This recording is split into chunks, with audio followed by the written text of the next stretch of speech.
Halo, assalamualaikum warahmatullahi wabarakatuh. Apa kabar anak-anak Miss semua? Semoga dalam keadaan sehat selalu ya. Tetap jaga kesehatan dan kebersihan. Oke, kembali lagi bersama Miss Gibi dalam pelajaran bahasa Indonesia. Nah, pada pertemuan hari ini kita masuk ke materi yang baru, yaitu membuat simpulan suatu teks atau kesimpulan. Nah, kita kemarin sudah membahas ya bagaimana cara menentukan ide pokok. Terus juga kita sudah membuat paragraf berdasarkan dengan letak kalimat utama yang berbeda. Ya, jadi membuat paragraf kalau deduktif itu kalimat utamanya ada di atas atau di bawah dan sebaliknya. Terus juga kalimat induktif. Nah, terus kita juga telah membahas jenis-jenis paragraf dan cara bagaimana menentukan kalimat utama. Nah, untuk ini kita masuk ke membuat kesimpulan suatu teks. Nih, ini dia, perhatikan baik-baik. Nah, membuat kesimpulan suatu teks. Setiap bacaan tentu memiliki inti atau arah pembicaraan, ya, atau disebut juga sebagai topik. Nah, kesimpulan atau simpulan adalah inti pembicaraan dalam suatu bacaan. Setiap pembaca boleh menyimpulkan, boleh juga tidak. Namun, membuat simpulan diperlukan untuk memberikan pemahaman dengan mudah kepada pembaca lain. Jadi, membuat kesimpulan itu langkah pertama yaitu membaca secara seksama. Yang kedua, memahami topik apa sih yang dibahas di teks tersebut. Terus yang ketiga, menentukan ide pokok. Nah, kita kemarin sudah ya bagaimana cara menentukan ide pokok. Terus setelah kamu menemukan ide pokok, mencatat informasi penting dalam teks. Nah, ini ada sebuah contoh yaitu mengenai teks wayang. Nah, di situ ada ya teks wayang ini yang gambar berwarna orange, oranye ini. Nah, Miss bacakan ya. Wayang bambu merupakan salah satu jenis kesenian yang cukup langka. Kesenian ini berkembang di daerah Bogor, tepatnya di Kampung Cijahe, Jawa Barat. Kesenian wayang bambu ini awalnya dikembangkan oleh Ki Drajat yang merupakan pembuat sekaligus dalang wayang bambu.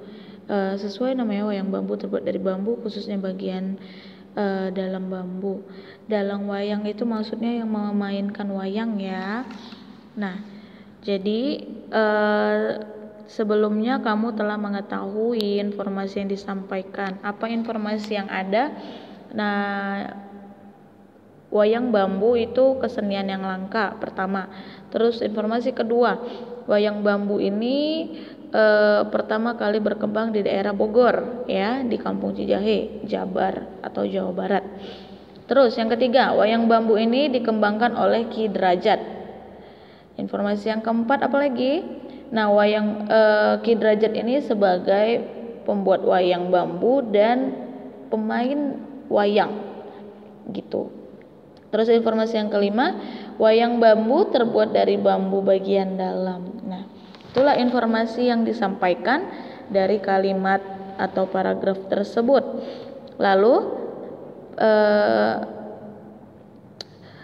berdasarkan informasi dan ide pokok dari paragraf, nah kita membuat kesimpulan, dapat kita buat kesimpulannya seperti yang di bawah ini. Kesenian wayang bambu merupakan salah satu kesenian tradisional yang berasal dari Jawa Barat yang sudah cukup langka sehingga keberadaannya perlu dilestarikan. Nah, kesimpulan ini tidak harus kita tarik dari kita bisa menariknya atau bisa membuatnya dengan bahasa kita sendiri, tapi tidak lepas dari namanya kalimat yang efektif atau kalimat baku. Jadi tidak bisa asal-asalan, kata-katanya harus runtut ya, harus beraturan. Nah, lalu di sini materi yang kedua ada meringkas bacaan. Nah, meringkas bacaan atau ringkasan yaitu mengemas bacaan secara lebih padat, singkat, tanpa mengurangi isi bacaan. Nah, jadi perbedaannya antara kesimpulan dan ringkasan apa, Miss? Kita juga sering bingung ya, apa sih kesimpulan ini, sedangkan yang dimaksud ringkasan apa sih gitu. Kok hampir sama tapi beda. Nah, di sini Miss jelaskan kalau kesimpulan adalah pendapat akhir dari uraian suatu teks.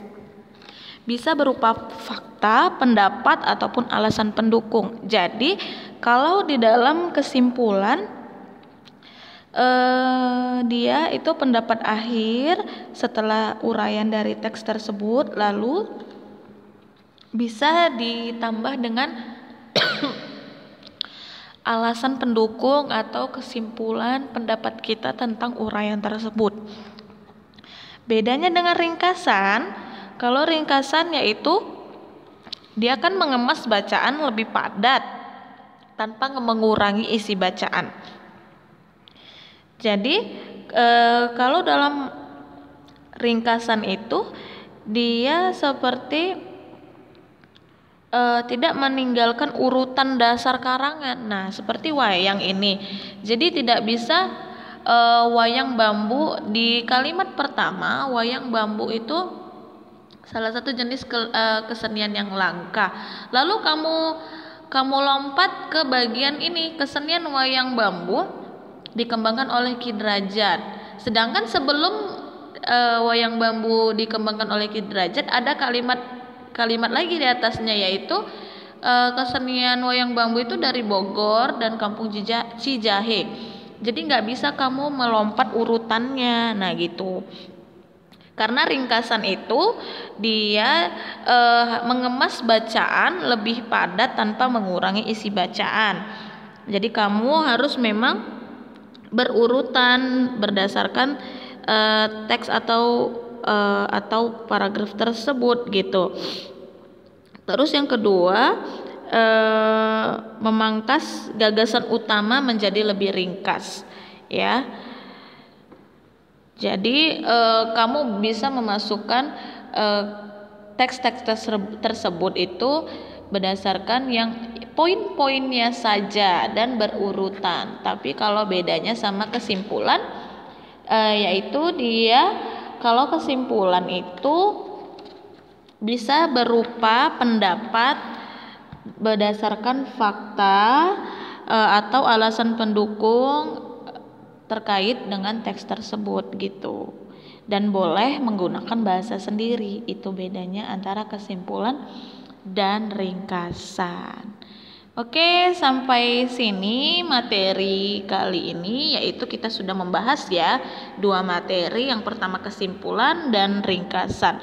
Nah, untuk itu Miss harap kalian catatlah yang penting-pentingnya dari penjelasan Miss tersebut. Apa sih yang dimaksud dengan ringkasan, apa yang dimaksud dengan kesimpulan, terus ada langkah-langkah membuat kesimpulan dan semacamnya. Oke? Assalamualaikum warahmatullahi wabarakatuh.